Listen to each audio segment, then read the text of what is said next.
Capítulo 5. Introspeção vigilante. Aqueles que desejam manter os exercícios devem guardar as suas mentes num perfeito autodomínio. Sem esta vigilância sobre a mente, os treinos não podem ser preservados.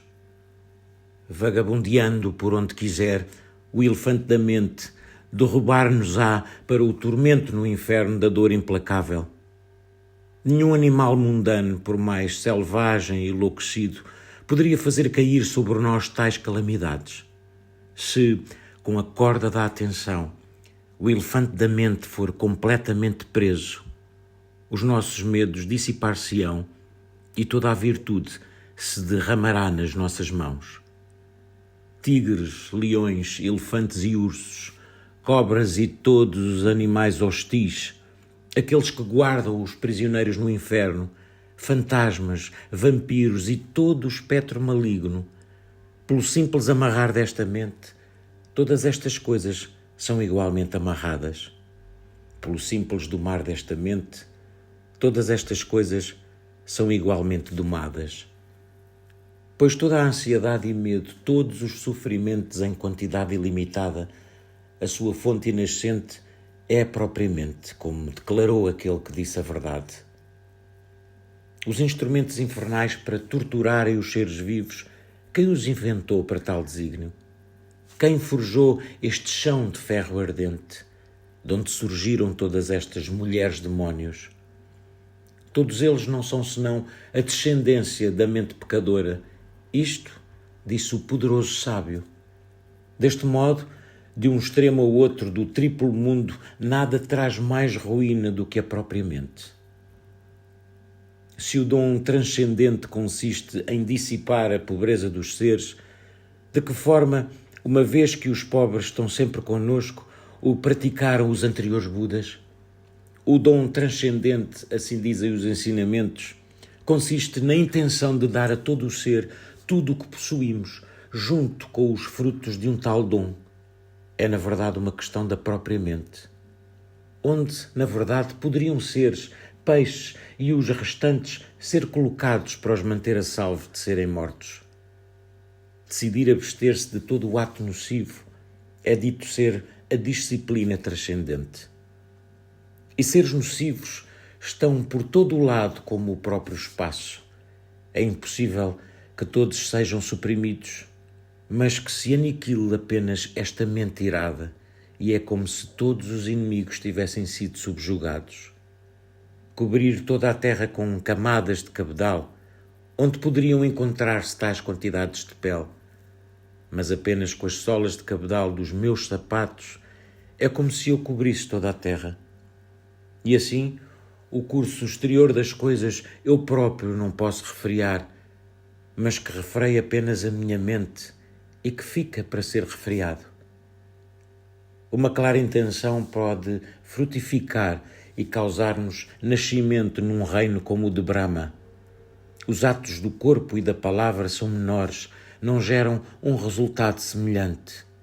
Recitações e austeridades, por mais longas que se possam mostrar, se praticadas com uma mente distraída, são fúteis, assim disse o conhecedor da realidade.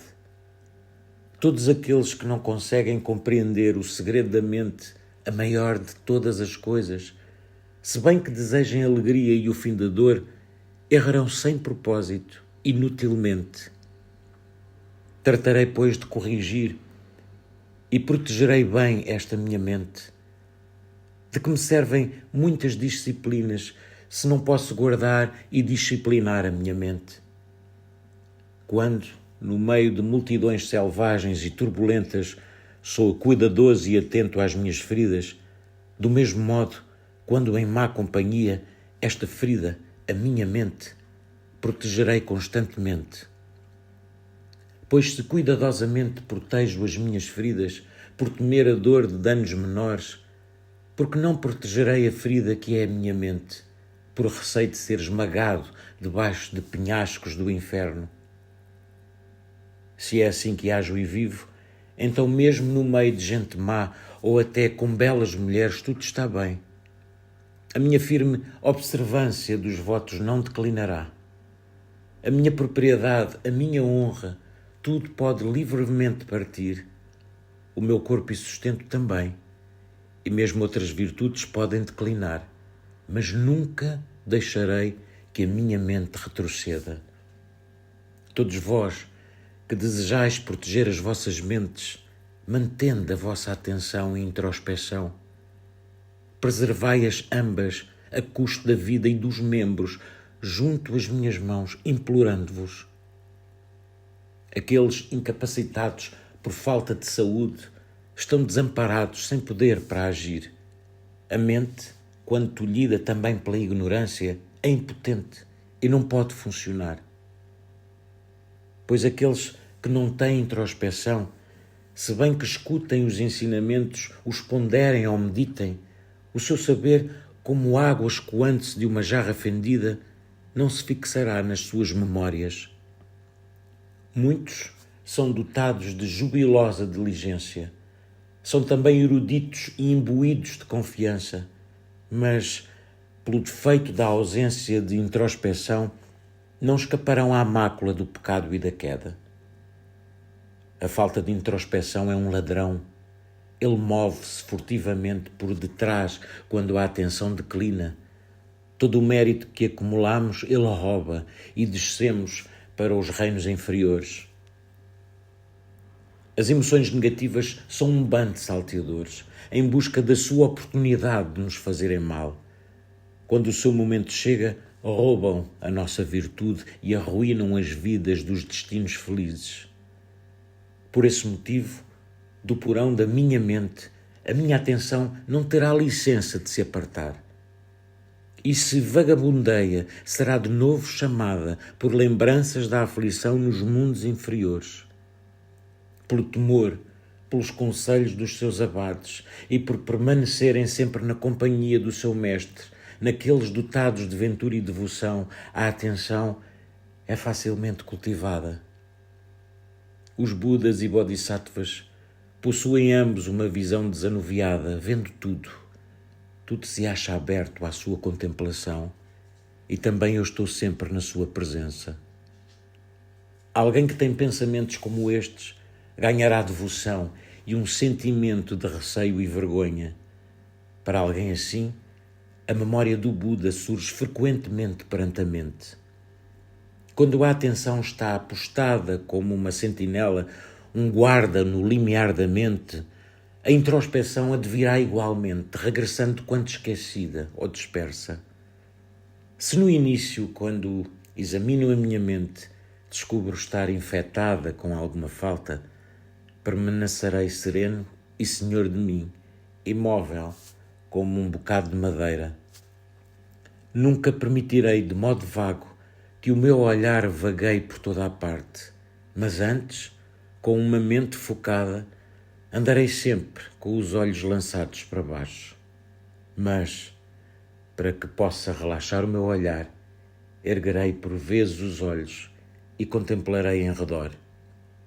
E se estiverem algumas pessoas ao alcance da minha vista, olharei para elas e saudá-las-ei com uma palavra amiga. Todavia, para espiar os perigos na estrada, sondarei as 4 direções uma a uma. E, quando parar-me repousar, voltar-me-ei e olharei para trás ao longo do meu caminho. Examinarei o terreno à frente, atrás, e continuarei ou arrepiarei caminho. Portanto, em todo o tempo e lugar, conhecerei as minhas necessidades e agirei em consonância. O meu corpo permanecerá deste modo, empenhando-me assim num dado rumo. De vez em quando verificarei, averiguando como está o meu corpo disposto. Este elefante desenfreado, a minha mente, uma vez amarrada a esse grande poste, a reflexão nos ensinamentos, deve ser vigiada agora com todo o meu vigor, para que nunca se esquive. Aqueles que se esforçam pela mestria na concentração nunca devem distrair-se por um único instante. Devem observar sempre as suas mentes inquirindo: onde está empenhada agora a minha mente? Quando isto se torna impossível, em caso de perigo ou festividade, agirei como parecer melhor, pois é ensinado que as regras de disciplina podem ser afrouxadas em tempos de generosidade. Quando algo foi planeado e começado, a atenção não deve derivar para outras coisas, como pensamentos fixos no alvo escolhido. Isso e só isso deve ser procurado. Procedendo desta maneira, todas as tarefas são bem realizadas e nada se conclui fazendo de outro modo. Agindo assim, a emoção negativa secundária, a falta de introspeção, não crescerá. Se nos encontrarmos envolvidos em diferentes tipos de conversa sem sentido e espetáculos curiosos, os quais abundam, livremos de todo o deleite e gosto por eles. E se verificamos andar a esgravatar no solo, a arrancar a relva ou a traçar formas vãs no chão, recordando os preceitos do bem-aventurado, com temor, referíamos-nos imediatamente. Quando sentirmos o desejo de andar de um lado para o outro, ou mesmo de nos expressar pela palavra, examinemos primeiro o que está na nossa mente, pois aqueles que são firmes devem agir corretamente. Quando na mente surgir o impulso para sentimentos de desejo ou ódio furioso, não hajamos. Fiquemos em silêncio, não falemos e asseguremo-nos de permanecer como um cepo. Quando a mente está selvagem, cheia de escárnio, orgulho ou altiva arrogância, quando esporíamos a secreta culpa de outro para criar velhas dissensões ou agir enganosamente, ou quando procuramos obter louvor, criticar e arruinar o nome de outrem ou usar uma linguagem áspera, é então que devemos permanecer como um cepo.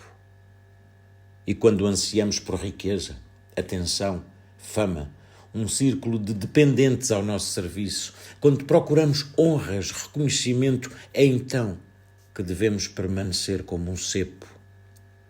E quando tendemos a não ver as necessidades dos outros, queremos obter o melhor para nós próprios e sentimos o impulso de falar, é então que devemos permanecer como um cepo.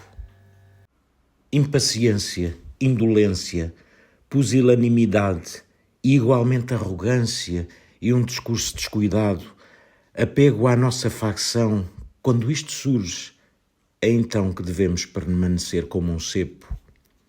Examinemo-nos assim a nós mesmos de todos os lados. Anotemos as nossas emoções negativas e esforços sem sentido, pois deste modo os heróis na via do Bodhisattva firmemente dominam tais faltas com os remédios apropriados.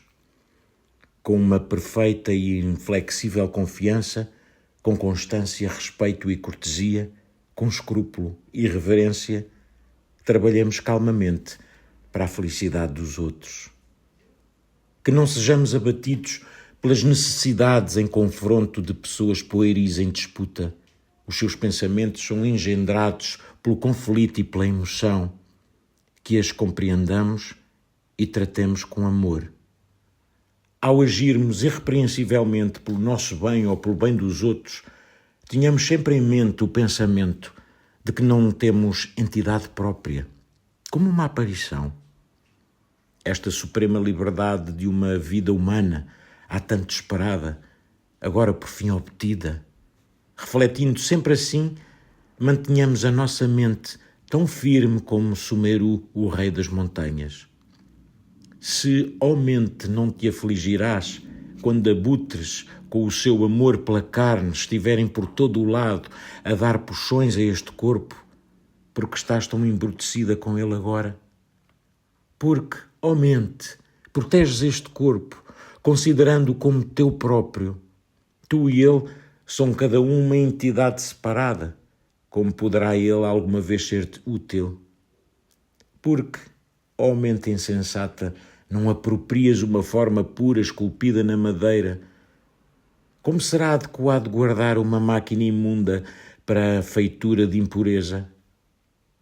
Primeiro, com a imaginação mental, desfaz-te da cobertura de pele e, com a lâmina da sabedoria, separa a carne da estrutura óssea.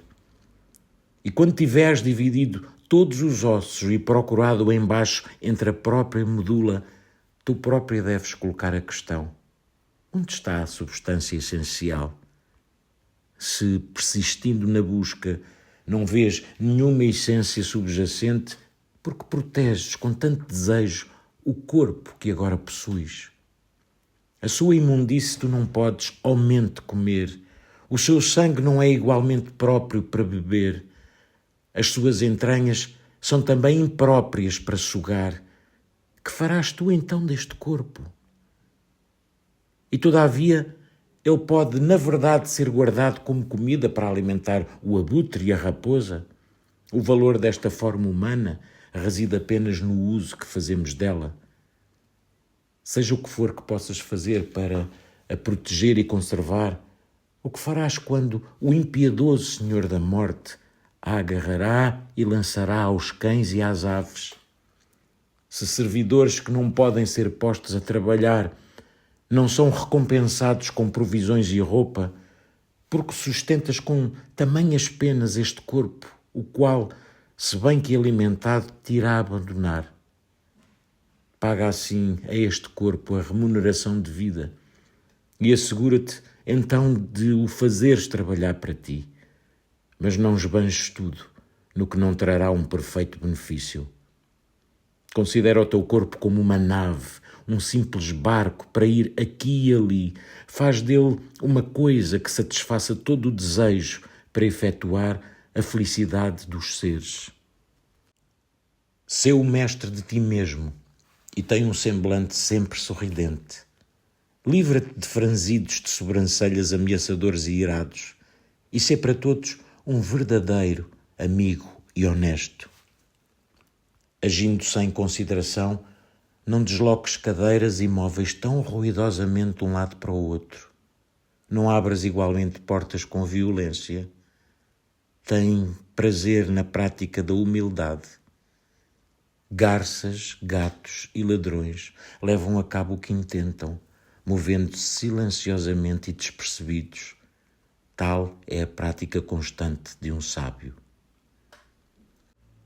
Quando admoestações úteis vêm sem ser procuradas, daqueles com perícia em aconselhar os seus companheiros, dá-lhes as boas-vindas com humilde gratidão e esforça-te sempre por aprender com todos. Louva todos cuja palavra é valiosa, diz: as vossas palavras são excelentes. E quando observares outros agindo bem, encoraja-os em termos de calorosa aprovação. Elogia discretamente as suas qualidades. Quando são louvados por outros, louva-os também. Mas quando as qualidades que louvam são tuas, aprecia a sua habilidade em reconhecer qualidades. O objetivo de todo o ato é a própria felicidade. Todavia, mesmo com grande riqueza, raramente se encontra. Tira, pois, o teu prazer da excelência dos outros, que eles sejam uma genuína alegria para ti. Agindo assim, nesta vida não perderás nada. Em futuras vidas, grande beatude te advirá. Mau procedimento não traz alegria, mas sim dor, e no futuro, horrível sofrimento. Fala coerentemente, apropriadamente, claro no sentido, de modo agradável. Livra-te do desejo insaciável e da aversão, e fala docemente, com moderação. Quando olhares para os outros, pensa que será através deles que chegarás à budeidade. Por isso, contempla-os com um coração franco e amoroso. Sempre animado pela mais elevada aspiração, esforçando-te por aplicar os antídotos, colherás grandes virtudes no campo de excelência e nos campos de benefícios e do condoer-se. Agindo assim com confiança e compreensão, deves sempre empreender boas obras. E em todas as ações que realizares, não deves depender de outro. As perfeições, a generosidade e as outras progridem em sequência, crescendo em importância. O maior nunca deve ser abandonado pelo menor, e o bem dos outros deve ser considerado como supremo. Compreende, pois, isto bem, e labora sempre pelo benefício dos seres. O compassivo, perspicazmente, permite para este fim mesmo aquilo que foi proscrito.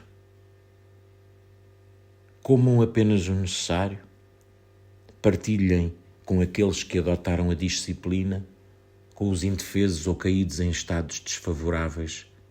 Deem tudo, exceto as 3 vestes da religião. O corpo, usado para praticar ensinamentos sagrados, não deve ser prejudicado em atividades inúteis. Agindo assim, as aspirações de todos os seres serão rápida e completamente alcançadas. Não devem entregar os seus corpos àqueles cujos pensamentos compassivos não são ainda puros, mas que eles sejam abandonados quando, tanto agora como nas suas futuras vidas, um grande benefício seja assim obtido. Não ensinem o Dharma aos irreverentes, àqueles que, embora não doentes, usam panos à volta das cabeças, àqueles que trazem armas, bastões ou guarda-sóis, àqueles que estão com cabeças cobertas, àqueles que estão nas vias inferiores, não ensinem o que é vasto e profundo, nem sejam tutores de mulheres não acompanhadas por homens e todo o Dharma elevado ou vulgar exponham com igual reverência. Aqueles que são qualificados para os ensinamentos de grande alcance não devem ser introduzidos em vias menores. Não deves negligenciar as regras de conduta, nem desencaminhar com conversas de sutras e mantras. Quando te cospes e deitas fora os pauzinhos com que limpas os dentes, deves cobri-los. E é errado emporcalhar com urina e outras imundícies os campos e a água destinados ao uso público. Ao comeres, não engulas ruidosamente, nem enchas e empanturres a tua boca escancarada, e não te sentes com as pernas estendidas, nem esfregues grosseiramente as mãos. Não viajes, não te sentes ou permaneças só com mulheres de outra casa, e tudo o que tenhas visto ou te haja sido contado, que seja causa de escândalo, isso deves evitar. Não apontando de modo rude com o teu dedo, mas antes mostrando com um gesto reverente, com toda a mão direita estendida, é assim que se indica o caminho. Não agites os braços com gestos estranhos. Em vez disso, expressa-te com sinais discretos, sons gentis e estalos de dedos. Pois agir de outro modo é um excesso descortês. Deita-te para dormir na direção enaltecida, na postura do Buda quando entrou em Nirvana. E primeiro decide com vigilância que serás rápido a levantar-te de novo. As ações do Bodhisattva são ilimitadas, assim dizem os ensinamentos. Destas, até o objetivo haver sido alcançado, adota as práticas que purificam a tua mente.